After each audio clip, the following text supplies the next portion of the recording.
Haleluya, haleluya. Saya senang sekali bertemu dengan saudara-saudara hari ini. Dan saya akan membaca kebenaran firman Tuhan buat kita yang tertulis dalam Injil Lukas pasal 22 ayat 31 sampai dengan 34. Beginilah firman Tuhan. Simon, Simon, lihat iblis telah menuntut untuk menampi kamu seperti gandum. Tapi aku telah berdoa untuk engkau supaya imanmu jangan gugur. Dan engkau, jikalau engkau sudah insaf, kuatkan saudara-saudaramu. Jawab Petrus, Tuhan, aku bersedia masuk penjara dan mati bersama-sama dengan engkau. Tapi Yesus berkata, aku berkata kepadamu, Petrus, hari ini ayam tidak akan berkokok sebelum engkau 3 kali menyangkal bahwa engkau mengenal aku. Seorang murid yang sangat vokal, dan dia seorang murid juga diambil, bahkan diambil oleh Yesus, yaitu ketika dia menjala ikan. Maka dimanapun dia pergi selalu bersama-sama dengan Yesus, yaitu Yohanes, Yakobus, dan Petrus. Bahkan bagaimana keteguhan hati Petrus kalau kita membaca ayat ini. Dia berkata, tetapi Yesus berkata, aku berkata kepadamu Petrus, hari ini ayam tidak akan berkokok sebelum engkau 3 kali menyangkal bahwa engkau mengenal aku. Tapi ayat sebelumnya Petrus, Tuhan, aku bersedia masuk penjara dan mati bersama-sama dengan engkau. Coba perhatikan. Aku bersedia masuk penjara dan mati bersama-sama dengan engkau. Tetapi Yesus mengerti hati daripada Petrus. Sebelum ayam berkokok, Yesus berkata kepadanya, kau menyangkal aku 3 kali. Padahal Yesus sudah memperingatkan dia. Yesus sudah mengasih tahu sebelumnya kepadanya. Tetapi apa yang terjadi? Di dalam diri Petrus ada hal yang tidak bisa dia keluarkan. Kenapa? Ternyata dia juga menyangkal Yesus. Kenapa saudaraku? Karena dia belum ada keteguhan hati. Kenapa? Karena dia bimbang menghadapi situasi apapun. Karena dia melihat Yesus mau disalibkan. Karena dia melihat Yesus mau di apa saudaraku? Dihajar di depan masa. Makanya dia menyangkal Yesus. Makanya saya memberikan judul perenungan saya ini, penyangkalan Petrus. Artinya dia menyangkal. Berarti dia berkata, saya tidak mengenal dia. Padahal selalu bersama-sama dengan dia 3,5 tahun. Di mana ada Yesus, ada Petrus di sana. Di mana Yesus makan, ada Petrus di sana. Di mana Yesus melakukan mukjizat, ada Petrus di sana. Di mana Yesus berdoa, ada Petrus di sana, saudara kekasih Tuhan. Tetapi karena dia berada pada situasi yang terdesak, pada situasi yang genting, ternyata dia menyangkal Yesus. Hati-hati kita sebagai orang percaya hari ini. Kadang-kadang kita menyangkal Yesus hanya karena situasi kita tertekan, hanya situasi karena kita, saudara, tidak memiliki apa-apa. Mungkin karena jabatan kita, mungkin karena saudaraku jodoh kita. Kita tinggalkan Yesus, menyangkal Yesus, yang berkata Yesus tidak menjamin keselamatan. Mungkin kata-kata kita seperti begitu. Tapi hari ini saya mau ingatkan kepada kita, jangan pernah menyangkal Yesus di dalam hidupmu. Harus saudara berkata, sekali Yesus tetap Yesus. Nah, saudara, ada Yesus Tuhan. Yang menjadi pertanyaan bagi kita, mengapa Petrus menyangkal Yesus?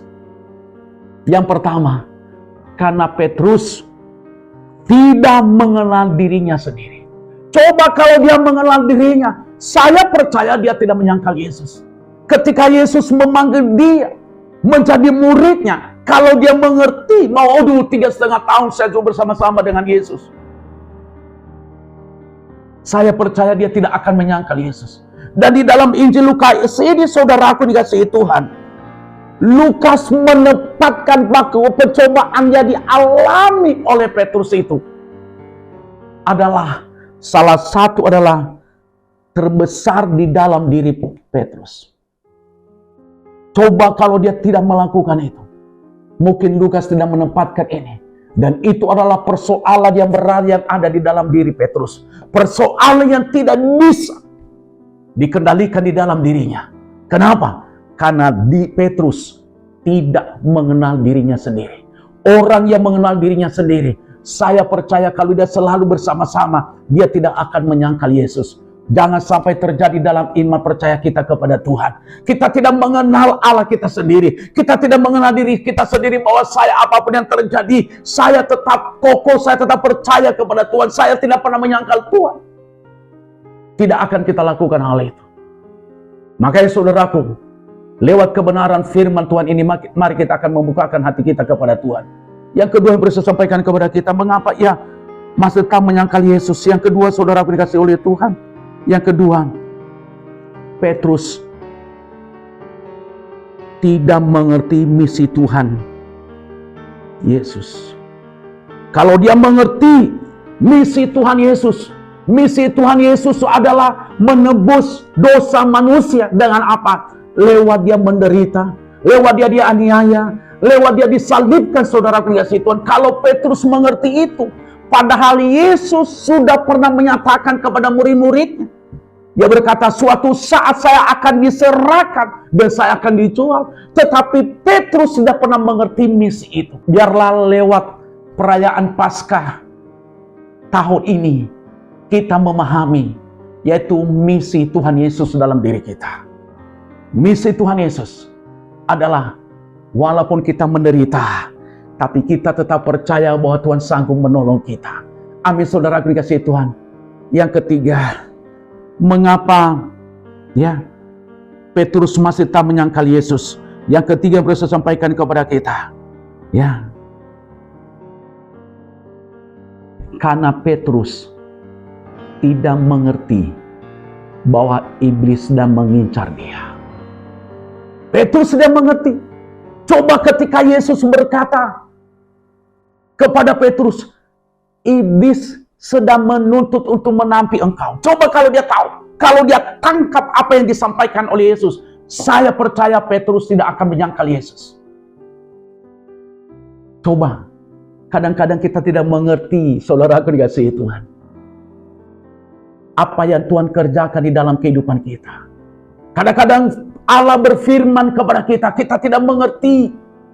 Masih kita pakai perasaan kita, masih kita pakai hati kita, masih kita pakai pikiran kita. Kita bertahan keegoisan kita, kehebatan kita. Tetapi hari ini saya mengingatkan kepada kita, kalau Tuhan sudah memperingatkan kita, saya percaya jangan kita akan melakukannya, saudara dikasihi Tuhan.